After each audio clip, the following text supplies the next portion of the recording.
Hihiling ng whole departure order ang Department of Justice laban sa negosyanteng si Charlie Atong Ang.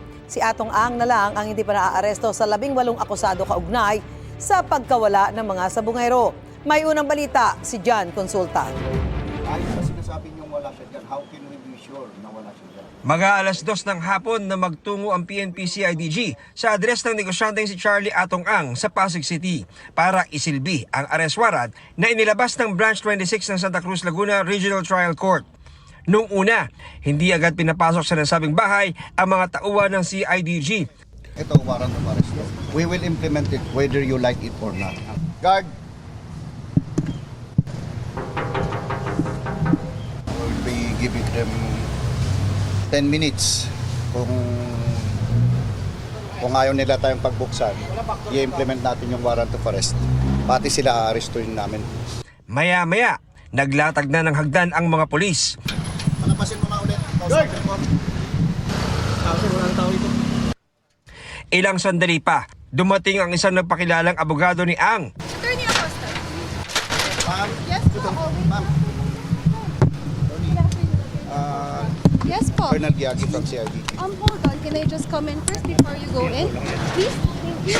I hope we have an orderly conduct here, okay? Pagkalipas ng ilang minuto, Nagpakilala naman kami, maliwanag yung pakay namin. Dito yung registered address niya. Pinakita namin yung warrant of arrest. So, andito lang yung abogado nila. I'm giving them 10 minutes, sir. With or without their consent, papasukin ko. Dadalhin ko pati yung lawyer nila. Pati lahat ng tao na nasa loob for obstruction of justice. Sir, last 5 minutes po, ma'am. kalaunan, pumayag din ang abogado ni Ang na papasukin ang mga pulis. Meron naman tayong body-worn camera, meron pa tayong alternative recording devices. I will assure you, nothing will happen. All right. May I get the list of all who will be coming inside, please? And may we ask for the IDs also, please? Ma'am, pinapatagal lang natin ng ano, ma'am. Hindi naman. I just want to Pag-i-implement make sure na everything is in order. Halos isang oras din sa loob ang 4 na pulis at isang taga-barangay, pero bigo silang matuntun si Ang. Gayunman, tinanggap ng abogado ni Ang warrant of arrest. Sa to say, wala po tayong nakita dito. Hinalughog po natin lahat ng pwede niyang pagtaguan, no? Mula sa basement up to the highest floor. Even yung rooftop is inakyat namin. So wala tayong nakita as to presence ni Charlie Atong Ang. Pinuntahan naman ng NBI ang umano'y farm ni Ang sa Lipa, Batangas. So meron kaming warrant of arrest dito ng issue ng Branch 26 ng Santa Cruz, Laguna para sa kay Charlie Chu Hai Ang alias Atong Ang. Una nilang pinasok ang isang malaking bahay sa may gate ng compound.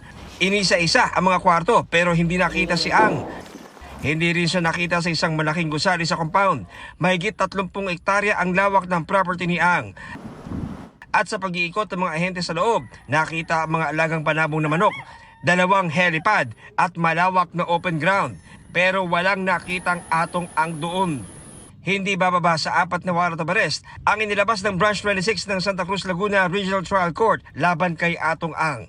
Para yan sa isang kaso ng kidnapping with homicide at 3 kaso ng kidnapping and serious illegal detention. Kaugnay na pagkawala ng 19 na sabongerong hindi na nakita matapos magsabong sa arena na pagmamay-ari ni Ang sa Santa Cruz, Laguna. Nakasaad sa mga warrant of arrest na walang bail ang mga kasong ito.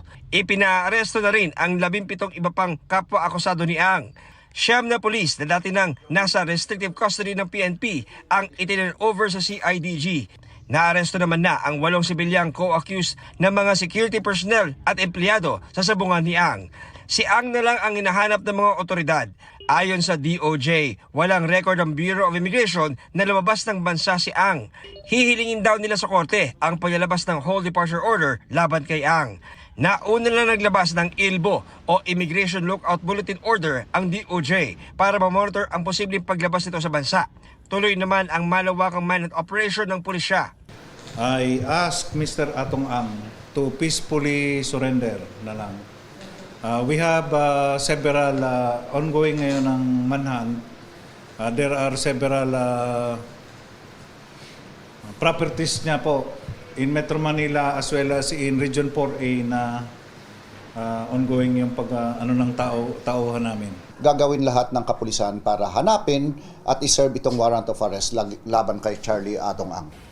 Iginit naman ng kampo ni Atong Ang na inosente ang negosyante at tinawag na premature o hilaw ang desisyon ng Santa Cruz RTC na ipaaresto siya. Sa isang pahayag, sinabi ng abogado ni Ang na nagbase umano ang korte sa di kumpleto at one-sided na impormasyong ibinigay ng DOJ nang di nila tinitingnan ang counter affidavits at ebidensya ng mga respondent. Labag-an nila ito sa konstitusyon at karapatan ni Ang. Gagawin daw nila ang lahat ng legal na hakbang para harangin ang arrest warrant.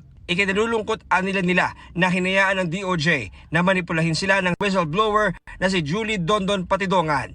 Wala pa nilang pisikal na ebidensyang ipinipresenta at nagbase lang umano sa pahayag ni Patidongan. Sa mga kasong isinampa sa Santa Cruz, Laguna RTC, nakasaad na ang mga akusadong pribadong individual at mga police officers ay nagsabwatan para dukutin, ikulong at patayin ang mga biktima. Sa resolusyon ng prosecution panel kaugnay sa missing sabongeros, sinabing naipakita sa sworn affidavit ng mga kapatid na Patidongan na sa pagitan ng April 2021 hanggang January 2022, dinukot ang mga sabongero sa Santa Cruz, Laguna, Lipa City, Batangas, Manila Arena at San Pablo City sa Laguna. Ayon sa resolusyon ng DOJ, inakusahan ang mga nawawala na nandadaya sa sabong. May ilang eyewitness accounts daw na pagkatapan umano sa mga katawan ng mga sabongero sa Taal Lake. Sinasabing nasa 34 ang nawawalang sabongero mula 2021 hanggang 2022. May iba pang kaso na nakasampa sa Branch 29 ng San Pablo City, Laguna RTC at sa Lipa City, Batangas RTC. Ito ang unang balita. John Consulta para sa GMA Integrated News. Gusto mo bang mauna sa mga balita?